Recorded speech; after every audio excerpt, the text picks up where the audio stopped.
ধ্বংস কৰি দিলে হিমন্ত বিশ্বই অৰ্থনীতি ধ্বংস হ'ব তৰ্ক কৰিব এইটো কৈছো লৈ যাওক আপুনি ওলাই যাওক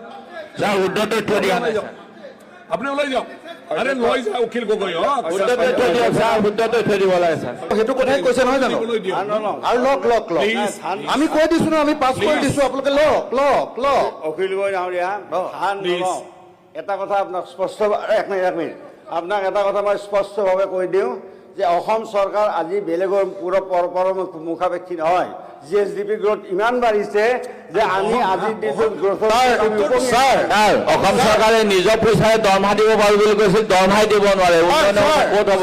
তথ্য স্যার মোক ইয়াত দিছে যে স্যার এটা সাপ্লিমেন্টারি স্যার মোক ইয়াত দিছে যে অসম চৰকাৰৰ কমিটেড এক্সপেন্ডিচাৰ তাৰ মানে দৰমহা পেঞ্চনৰ সুদত 59,259 স্যাৰ মানে 60,000 কোটি টকা খৰচ হয় আৰু অসম চৰকাৰৰ নিজৰ ৰাজহ মাত্ৰ 35,000 কোটি টকা তাৰ মানে আধা টকা বাহিৰৰ পৰা ভিক্ষা মাগিব লাগে স্যাৰ 35,000 কোটি টকা নিজৰ ইনকাম আৰু দৰমহা দিব লাগে স্যাৰ 60,000 কোটি টকা তাৰ পিছত চন্দ্ৰমোহন পাটোৱাৰীয়ে আমাক ইয়াত দাদাগিৰি দেখুৱাই আছে ডিবেট নহয় তাৰ এইটো ডিবেট কৰি লাভ নাই এই জাকিৰ স্যাৰ চন্দ্ৰমোহন পাটোৱাৰী আজি অসম চৰকাৰৰ অসহায় অৱস্থাটো আমি এইটো কুৱেশ্যন আৱাৰ নট ডিবেট আজি স্যাৰ অসম চৰকাৰৰ অসহায় আলোচনা নহয় বহক নহয় আমাৰ অৰ্থনৈতিক অৱস্থা ভাঙি পেলালে ডিসকাশন হ'ব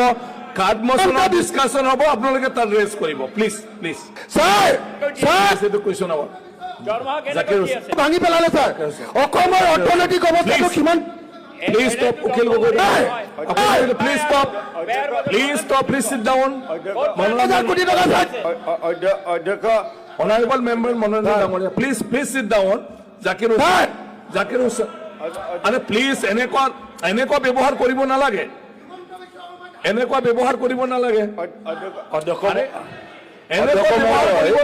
অধ্যক্ষ মহোদয় প্লিজ অধ্যক্ষ মহোদয় অখিল গগৈ ডাঙৰীয়া অধ্যক্ষ মহোদয় অখিল গগৈ ডাঙৰীয়া অধ্যক্ষ মহোদয় আপুনি কি প্লিজ প্লিজ অধ্যক্ষ মহোদয় প্লিজ অখিল গগৈ ডাঙৰীয়া আপোনাৰ অভাৰ হৈ গ'ল আপোনাৰ শেষ হৈ গ'ল কুৱেশ্যন